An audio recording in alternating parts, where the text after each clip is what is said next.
అందరికీ నమస్కారం. నేను ఒక ప్రకృతి వైద్యుడిని. మా తండ్రి గారు కూడా ప్రకృతి వైద్యులే. నా పేరు వేగిరాజు గోపాలకృష్ణరాజు. మా నాన్నగారి పేరు వేగిరాజు వెంకటరామరాజు గారు. వేగిరాజు కృష్ణరాజు గారు, వెంకటరామరాజు గారు అన్నదమ్ములకి ఇద్దరు కలిసి నేచురోపతిని ప్రారంభించారు. ఎప్పుడు 1934 నుంచి కూడా నేచురోపతిని నిలబెట్టుకుంటూ వచ్చారు. మా తండ్రి గారు 103 ఏళ్ళు బ్రతికారు. ఆయన ఎంతోమందికి పెద్ద పెద్దలు చిన్న చిన్నలు తేడా లేకుండా ఎంతోమందికి వైద్య చికిత్సలు అందించారు. మేము కొంచెం దాన్ని పెంచుకుంటూ డిగ్రీ చదువుకోవడానికి నేను లక్నో వెళ్ళి బిఎన్వైఎస్ అనే డిగ్రీని 5.5 సంవత్సరాల కోర్సు చదివితే మాకు అక్కడ లక్నో కాలేజీలో డిగ్రీ ఇచ్చారు బిఎన్వైఎస్ అని. తర్వాత ఇక్కడ కూడా బిఎన్వైఎస్ వచ్చింది, మీ అందరికీ తెలుసు. పైగా ప్రకృతి వైద్యం గురించి మీరు ఇప్పటికే చాలాసార్లు చాలామంది చెప్పగా వినే ఉంటారు. అవన్నీ కూడా మీకు చిట్కా వైద్యాలు చెప్పినవి, ఏం తినాలి, ఎప్పుడు తినాలి, ఎందుకు తినాలి, ఎలా తినాలి, ఎలా వండుకోవాలి, ఈ విషయాలన్నీ చెప్పుకుంటారు. కానీ అందుట్లో అనుభవపూర్వకంగా చెప్పే కొన్ని విషయాలు మనం నేర్చుకోవాల్సి ఉంటుంది.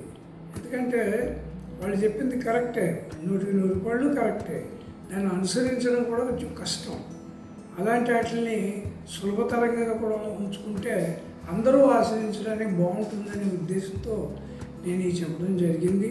ఇప్పుడు నేను చెప్పే సబ్జెక్టు చిట్కాలు, ఇదే తినండి అదే తినండి ఇలాంటివి కాకుండా నేను కొన్ని అనుభవాలు కూడా చెప్తాను. పెద్ద పెద్దవాళ్ళు, ఈ చిన్న చిన్న వాళ్ళు ఈ అనుభవాలు ఉన్నాయి.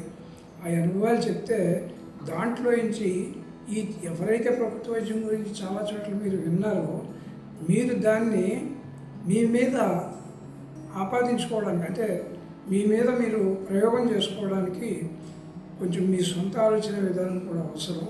మీ శరీర తత్వాన్ని బట్టి మీరు అనుసరించి చెప్పిన వాళ్ళకి విని ఆచరించాలి. మీ శరీర తత్వాన్ని మీరు అర్థం చేసుకోకపోతే ఎవరో చెప్పారని ఏదో చేస్తే మాత్రం ప్రభుత్వ వైద్యంలో కూడా మీరు దెబ్బతింటారు. కాబట్టి మీ శరీర తత్వం, మీకు ఏ లోపాలు ఉన్నాయి, విటమిన్ డెఫిసిటీలు ఉన్నాయా, వాటిని కూరగాయలతోటి వాటితోటి మనం సరిదిద్దొచ్చా, సూర్యుడి నుంచి వచ్చిన కాంతి చక్కగా రోడ్డు మీద పడితే ఒక రకం కాలుతుంది, నీళ్ళ మీద పడితే వేడెక్కుతాయి, నీళ్లు శుద్ధి పడతాయి, లోతైన నీళ్ళ మీద పెడితే నాసు పడుతుంది, అమృత భాండం బయట పెడితే అమృతం దాంట్లో ఇంకా పెరుగుతుంది, పేడ మీద పెడితే పెడకవుతుంది.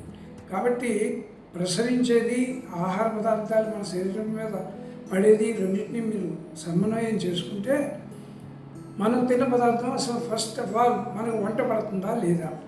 ఉదాహరణకి చెప్తాను. ఒక కుటుంబంలో 4 ఉన్నారు, 2 కొడుకులు 2 కూతుళ్ళు అలా ఉన్నారు. ఆ తల్లి ప్రేమ మీద అందరి మీద సమానంగానే ఉంటుంది. అందరికీ సమానంగానే ఒకే కుండలో వండి పెడుతుంది. ఆ వండి పెట్టినప్పుడు ఒకడు దడ్డుగాను, ఒకడు పీలగాను, ఒక అమ్మాయి ఆరోగ్యంగాను, ఒక అమ్మాయి అనారోగ్యంగాను ఎందుకుంటున్నారు? దానికి కారణం ఏంటి? తినేది ఒకటే.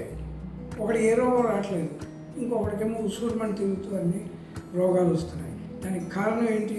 ఆహారమే కారణం అయితే మరి ఈ హెచ్చుతగ్గులు ఎందుకు వస్తున్నాయి అంటే మన శరీరం, మన జీర్ణాశయం ఆ పదార్థాల నుంచి వచ్చినటువంటి రసాలని రసరక్త మాంసాలుగా మార్చి శరీరానికి అందించడానికి ఎక్కడో లోపం ఉందని అర్థం.